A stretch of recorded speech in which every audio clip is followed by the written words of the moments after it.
2022 Berarti 2022 Pak. Ya, Pak. Biar aja lah, itu kan orang lab yang diperiksa katanya, biar aja ntar lihat lab. Tapi dalam rangka proses penyidikan ini, penyidik sudah melakukan beberapa langkah-langkah hukum. Tindakan diantaranya melakukan penggeledahan ke beberapa tempat untuk mencari. Purbaya menegaskan tidak pernah mengadukan kasus tersebut kepada Kejaksaan Agung. Purbaya juga akan mengikuti proses kasus tersebut.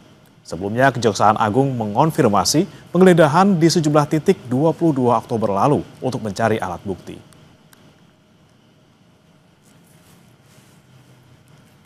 geledah kasus ekspor limbah pengolahan CPO Pak. 2020. Betul 2022 Berarti 2022 Pak. Ya, Pak.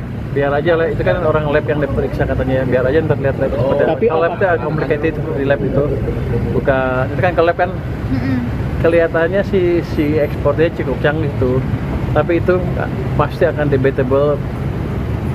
Bukti ilmiahnya seperti apa, saya nggak tahu, biar aja proses berjalan. Itu Bapak yang melaporkan kok Pak?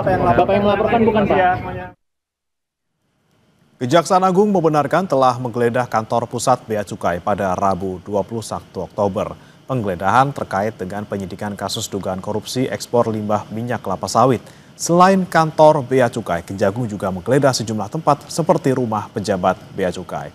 Dalam penggeledahan ini, Kejaksaan Agung menyita sejumlah dokumen, baik berbentuk fisik maupun berupa alat elektronik.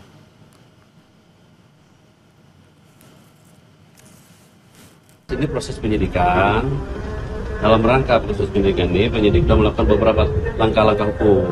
Tindakan diantaranya melakukan penggeledahan ke beberapa tempat untuk mencari informasi dan data yang diperlukan dalam rangka nanti untuk penegakan hukum berikutnya.